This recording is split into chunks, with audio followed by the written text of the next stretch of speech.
Namba yavanhu vanobuda vachitaura paindaneti nenhamba yavanhu vatakwanisa kunotisa kuti vaenda kunosapota comrade Nyoka Yemabhunu pane nyaya iri kuitika yeZimbabwean Embassy muSouth Africa. Hazvisi kuenderana. Ndikatotarisa the number of the way you guys are liking, commenting on social media about Nyoka Yemabhunu, tikatarisa following ina comrade Nyoka Yemabhunu, hazvisi kuenderana nezvinhu zvamuri kumboita. Chii chiri kumbonyatsokonzeresa kudai so kuti zvakadai so zvisvike pakuitika. Nyaya iyoyi iri kutoti vhiringidza zvisingaite, iri kutoti temesa musoro. Today I was so disappointed. I've never been embarrassed the same way zvandaitwa nhasi. Ndanyara. I don't know kuti ndingatitaura zvokuti ndaita zvekudii muri yeZimbabwe. Handinyatsoziva kuti ndingaexplaina kuti kudii. Ende unoziva kuti ukatarisa vanhu vese vanongachidai aiwa ngazvitoita, vamwe vanongachitoti muri slow, muri kunonoka, muri kukwata, hazvidii vanhu vanotya, struggle inoda vanhu vane hasha, struggle inoda vanhu vakadidi. Come on guys. Hasha dzacho dzamunenge muchitaura muchipa vanhu pressure vanenge vachilidha vari kumberi dziri kupi? Tinoziva kuti hasha dzacho dzakaenda kupi? Saka munongeta hasha nekuningira nedata. No, that's why uchizoona even vanhu vacho venekine zvigananda nechinchi vachizobuda vachitaura rafu kuti ZANU-PF haibviswe nedata. What do you expect them to do? Ndikatarisa kanhamba kevanhu vanga varipo vaita show up, tingangoti ndo pakutaura tingangoti inenge ngori administration yeKwaNyoka Yemabhunu yacho, timu rake raanofamba naro racho iro. Ndakazvitarisa ini.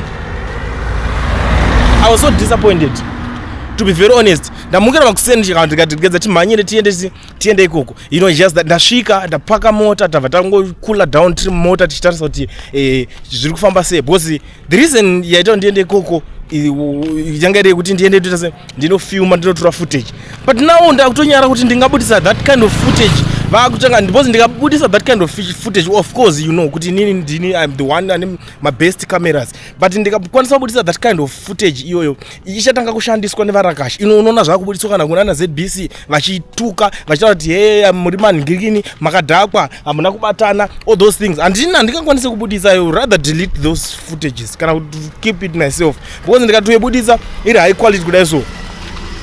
What's next? Vamwe vatoningirikina ndisendere mari, because kuna vanhu vari vatotiningirikina kana muchida. I think ndikazvifunga mushe I'm going to release those ningirikine receipts and mari dzandasendera vanhu ma-e-wallet vanga vachiti hatina mari dzemabhazi, because ndangoti ndiri kukwanisa kungoita round 5 ndikaisa tuma 200 rand. Vanhu I don't know kuti vanga vachindudza chokwadi here, vanga vachiita sei, because I was expecting something big. I was expecting kunzwa kuti zvoni paita ruzha, paita ningirikini paembassy. But come on now, look at us now. Tinonyarira kupi? What about mental health yanyoka Yemabhunu wacho? Umana zvinonyatsoti zvinyatsodiwa kumana. Imagine munhu ari muusungwa, but at least munhu akaona people out there, people are supporting him. Vanhu vaenda vakaita kwaita noise kwazara kuningirikini, anofeel all better, anofeel all good. MaZimbabweans kubatana hatina. MaZimbabweans tiri macoward. MaZimbabwe tiri I don't even know kuti ndinganyatso explain ndishandisa word ripi tinokwanisa kwanyatso kutsanangura zvatiri. Tinoda kungosandudzirana kumberi so. MaZimbabweans tiri vatengesi vevanhu. Ndo imwe nyaya ndakaongorora. That's why uchiona kuti munhu akazongobuda akaningira mabhanzi ningatengwa atomutengesi because itori culture tingati ichiko. Nature yemunhu wechiZimba. Itori nature iyoyo. Nhasi mandidisappointa guys. I'm so disappointed, to be very honest. And ndisati ndakamboti ndakasangana a moment like this in my life, and ndisati zvakamboitika ndatoloka mado. A lot of people like budaka vanga varipo, they were there, because vanhu vatanga kunotisa pandasvika, because I was tisa vanhu vatotanga kutosvika parisati pane vanhu, and vamwe vatinotisa budaka uya. Come on man. I didn't come kuti ndiswere ndichionekwa inini ndichinzi ndiri pamberi. I just give my team, the guys were holding the cameras, vachishandisa macameras, vamwe vachishandisa pamafoni machinchi vachitotora footage chiningirikina. Napakati pekuda kubudisa ndakutoonawo rimwe rakutobudawo rimwe zigatya zvaro ndorera ndorinonzi zengenene remunhu zvaro. Wakubvunzwa kunzi iwo tinokuona nguva zhinji uchingoita basa rekuti uchinyebera vanhu iwo. Nhasi zviri nani uri kumbotaurawo nyaya dzatiri kunzwa dzatiri kuningina. instead yokuti iwewe ungopedza nyaya yako nevanhu ungotaura kuti aiwa hachinji respondi yacho mamboona here mamwe machanel panapa machanel yese vakatengwa vakapuwa mari vakanzi vasabudisa kana nyaya yenyoka yemabhunu. Come on man, like what? Chii chakadaro ichocho unotaura kuti machanel yese akapuwa mari? Vakapuwa mari nani? Tinotoda proof yekuti tione machanel acho ndapi. Asi kune mamwe machanel asiri nigirigini because kuti kana utori mamwe machanel akapuwa mari utaura inini ka iwe wakantarisa ndimwanzi ndiri munhu wenzara iwe nechimota chaunofamba nacho chikorokoro. Can we compare chimota chako nepombi yandiri nayo? Saka anonzi akapuwa mari ndiani? Ndakapuwa mari yei because munhu anopuwa mari munhu ane nzara musi. Chikorokoro chako chowasvika nacho ichocho wotanga kutoti vamwe vanhu vakapuwa mari anenge ane nzara yemari ndiani?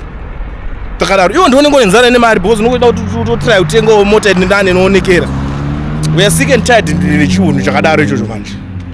Kuda kuwana munhu wekublema wabatwa nevanhu wanga kutotya kutsemurwa because maZimbabwe vanotsemura futi ukaita zvekuvapusira. Aiwa pane umwe umaona here ndindega ndiri panapa ndauya vamwe vese vakapuwa mari ndanani da kutovatsvaga vanhu vacho nditovaziva. Zvakunyanya manje munenge muchida kuti uya muchitotirwa ma-indirect takakunyararira takakula down but hamudi kuona takakula down nyaya about hema ndigiri yese aripo ende iwe told kuti zvoni ndigiri akagara mumoto waudzwa kuti kulienda aripo asvika akagara umo ungochi ndikwatere wavhunduka kaona nigirigini mune muchifunga kuti pamwe ndimi muri kunigirigini wavhunduka kaona pombi mota yacho ndiyani ana iyoyo saka vakapuwa mari ndo zvinenge zvangopinda mumusoro mako chete because imimi muri vatengesi vekudharadhara ndo zvimwe zvipolitiki zvinofanira kupera ndimana mwana uri kudivhaidha vanhu imimi nigirigini usikuva chiti nhingi akapuwa mari chingoita zvawafambira utaure nevanhu simple and straightforward wosiya nezvekuataka mamwe ma-individuals. That's nonsense.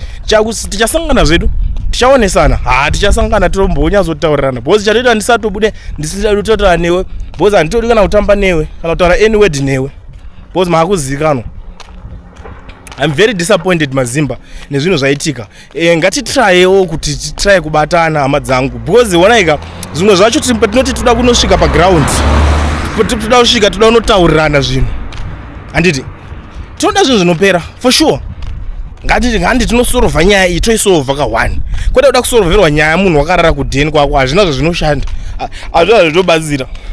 Ivava enda kutovhunduka I don't think kuti vanhu vere ndachisira ma-e-wallet vanhu 5-4 kuti vanyatsoenda chazvo ndichada kunyatsonikirira ndichakumbira kana mafaces because inini face yemunhu wese anga ari papapa tinayo mufootage mumavideos atotora irimo tinawo mafaces aripo ndichakumbira mafaces man because I think we are sick and tired of this nonsense yakuitika neMaZimbabwe otherwise inogona kuenda toskamwa futi zviriko zvimazimba zvinozviita kwa vanhu vakungoriska vangohasela zvese zvese.